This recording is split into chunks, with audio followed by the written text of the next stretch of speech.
नमस्कार दोस्तों।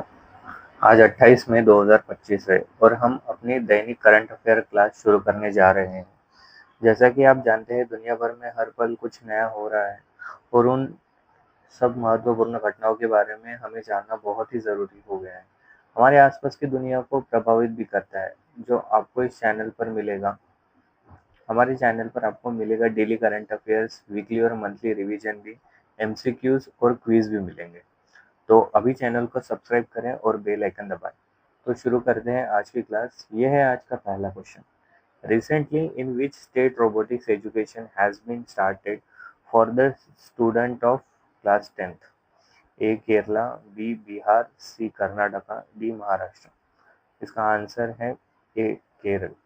केरल देश का पहला ऐसा राज्य बन गया है जिसने कक्षा 10 के सभी राज्यों में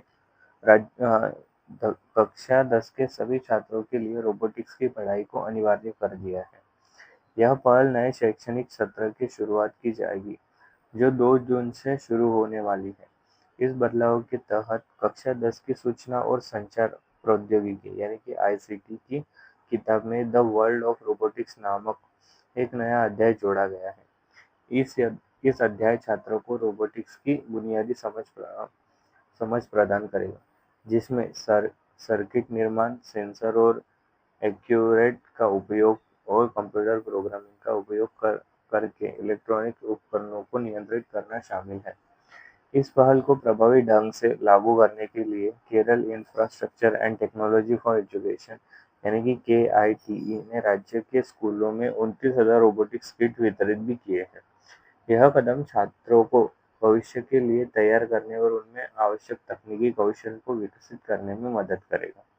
ठीक है, तो question number second, where did Union Minister Shri Manohar Lal participate in the meeting of Energy Minister of BRICS countries held on the 19th May 2025? A. South Africa, B. Brazil, C. China, D. Russia. केंद्रीय मंत्री ने केंद्रीय मंत्री श्री मनोहर लाल ने 19 मई 2025 को BRICS देश के ऊर्जा मंत्रियों की बैठक में ब्राजील में भाग लिया है। यह बैठक ब्राजील की अध्यक्षता में आयोजित की गई है। इस बैठक में भारत की ओर से केंद्रीय विद्युत और आवासन एवं शहरी कार्य मंत्री श्री मनोहर लाल ने भाग लिया है। बैठक का मुख्य विषय अधिक समावेशी और टिकाऊ शासन के लिए ग्लोबल साउथ सहयोग को मजबूत करना था। इस अवसर पर श्री मनोहर लाल ने भारत की ऊर्जा क्षेत्र में पिछले एक दशक की उपलब्धियों को प्रस्तुत किया, जिसमें बिजली उत्पादन क्षमता में 90% की वृद्धि, नवीकरणीय ऊर्जा में भारत का वैश्विक नेतृत्व, हरित हाइड्रोजन मिशन और ऊर्जा क्षेत्र में नवाचार और सतत विकास शामिल है। उन्होंने ऊर्जा सुरक्षा, पहुंच, सामर्थ्य और स्थिरता जैसे महत्वपूर्ण मुद्दों पर ब्रिक्स देशों के ऊर्जा मंत्रियों के साथ चर्चा की। भारत ने 2026 में अगले ब्रिक्स ऊर्जा सम्मेलन की मेजबानी करने का भी निमंत्रण भी लिया है। तो देखते हैं question number 3, which state sangri bean has recently been granted the GI tag? A Madhya Pradesh, B Uttar Pradesh, C Rajasthan, D Haryana. हाल ही में राजस्थान की सांगरी फली को GI टैग यानी कि ग्लोबलिक संकेत दिया गया है। सागरी राजस्थान के राज्य वृक्ष खेजड़ी की फली है और यह पश्चिमी राजस्थान की एक प्रसिद्ध सब्जी है। यह अपने अद्वितीय स्वाद और पोषण मूल्य के लिए जानी जाती है। GI टैग मिलने से सांगरी को एक विशिष्ट भौगोलिक क्षेत्र से जुड़े उत्पादन के रूप में कानूनी संरक्षण मिलेगा, जिससे इसकी प्रामाणिकता सुनिश्चित होगी और नकली उत्पादनों को रोका जा सकेगा। इसके अलावा यह अंतर्राष्ट्रीय बाजार में सांगरी के मूल्यों को बढ़ाएगा, जिससे राजस्थान के किसानों को आर्थिक लाभ मिलेगा। यह राजस्थान का 17वां कृषि उत्पादन और कुल 22वां उत्पादन है जिसे GI टैग मिला है। ठीक है, तो देखते हैं next question. On which date every year anti terrorism day is celebrated across the world? 20 May, 21 May, 22 May, 23 May. इसका आंसर है बी, 21 मई। पूरे देश में हर साल 21 मई को आतंकवाद विरोधी दिवस यानी कि एंटी टेररिज्म डे मनाया जाता है। यह दिन भारत के पूर्व प्रधानमंत्री श्री राजीव गांधी की पुण्यतिथि के रूप में मनाया जाता है। 21 मई 1991 को तमिलनाडु के श्रीपेरुम्बदूर में एक आत्मघाती हमले में उनकी हत्या कर दी गई थी।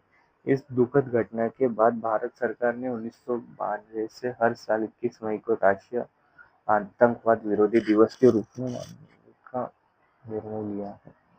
इस दिन को मनाने का मुख्य उद्देश्य आतंकवाद और हिंसा के खतरों के बारे में लोगों को जागरूक करना है, शांति और सामाजिक सद्भाव को बढ़ावा देना है, युवाओं को हिंसा के रास्ते से दूर रहने के लिए प्रेरित करना है। इस अवसर पर विभिन्न कार्यक्रम, प्रतिज्ञा समारोह और चर्चाएं आयोजित की जाती हैं, ताकि समाज में आतंकवाद के खिलाफ एकजुटता का संदेश दिया जा सके। ठीक है, तो देखते हैं question number 5।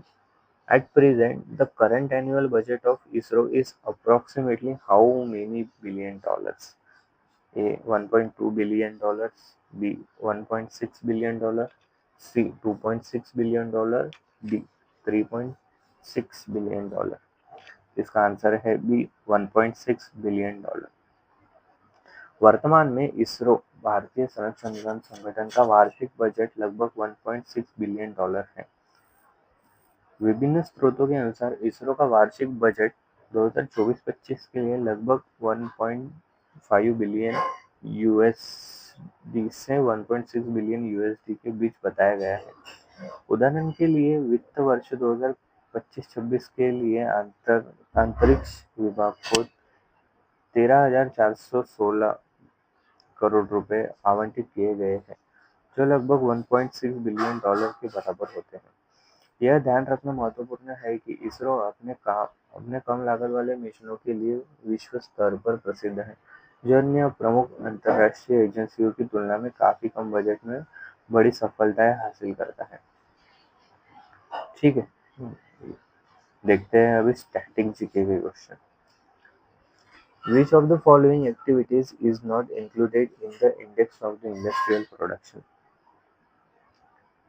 A. Manufacturing, B. Mining, C. Electricity, D. Construction. इसका आंसर है D, construction. Next question, in which year was the Indian Navy army established? 1940, 1941, 1942, 1943। इसका करेक्ट आंसर है option number C, 1942। Question number 8, which of the following bank is the largest commercial bank of India? A. NABARD, B. State Bank of India, C. ICICI, D. Union Bank of India. तो इसका correct answer है option number B, State Bank of India. The first airport in India operated by the solar energy. Option है New Delhi, Cochin, C. Ahmedabad, D. Chennai. तो इसका correct answer है B, Cochin. तो देखते हैं नेक्स्ट क्वेश्चन और आखिरी question, where is the headquarter of the National Stock Exchange of India located? Option है A. Mumbai, B. Kolkata, C. Delhi, D. Ahmedabad.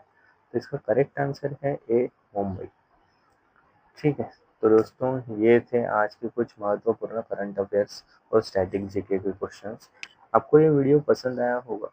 ऐसे ही और भी इंफॉर्मेटिव वीडियोस के लिए चैनल को सब्सक्राइब करना ना भूलें। आपका अपना channel GK master. Thanks for watching.